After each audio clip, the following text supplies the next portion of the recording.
All aboard, everybody. I'm the Maritime Nerd, and I'm back with another review this week. And this week we're reviewing The Karate Kid Street Rumble. So after the huge success of Cobra Kai, which picked up the story decades after Karate Kid Part 3, and the comeback of old school beat-em-ups like TMNT, Shredder's Revenge, and Mighty Morphin Power Rangers, Rita's Rewind, Odaclick Game Studio dropped The Karate Kid Street Rumble, and honestly, it's exactly what you'd expect.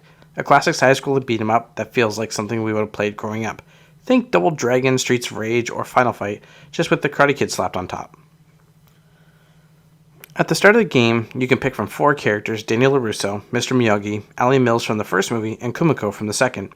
Each character has their own karate moves, but the goal is the same: beat up people as you play through the stories from the first 3 movies.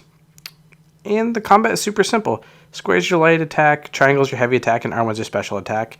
And you just chain them together. For example, you hit square 3 times, and then triangle, and boom, tornado kick. It's basic, but it feels good.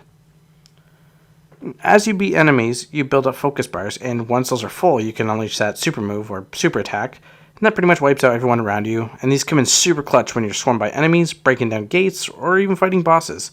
And as you keep playing, your character levels up and you unlock new abilities, more focus bars, or even extra lives. I played through the game twice, once as Daniel and once as Mr. Miyagi, and funny enough, Daniel felt way stronger. You'd think Mr. Miyagi would be the best character since, he's the one teaching Daniel karate, but Daniel definitely felt more effective overall. It's not a huge deal, it's just something worth mentioning. There are 18 levels total, and they mix things up a bit. You've got your standard side-scrolling beat-em-up stages, some time challenges, and a few minigames pulled straight from the movies. These include stuff like catching flies with chopsticks, practicing the crane kick, or hitting the wooden dummy, and dodging swings, that little exercise he learned in Japan.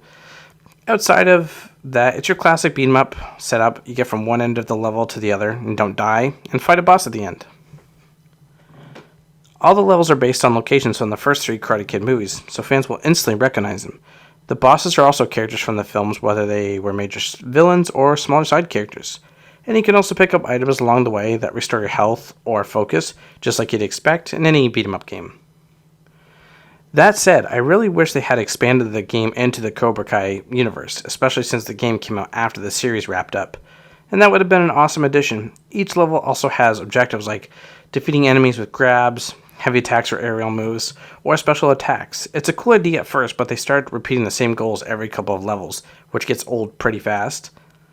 My biggest issue, though, is the difficulty. Even on the hardest setting, the game is way too easy. I blew through the most levels without losing a single life, and I only died once during my entire playthrough. You do get graded at the end of each level based on your performance, but it doesn't really matter much when there's barely any challenge.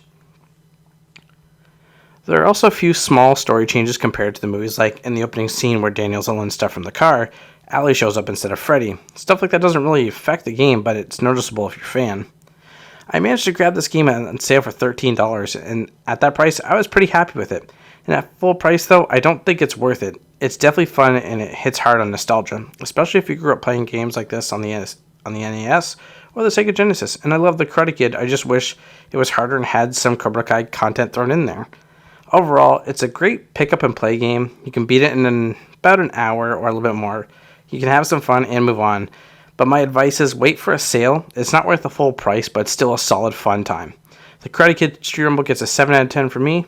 Great job, and you guys have yourself a great day. And don't forget to follow me all across social media.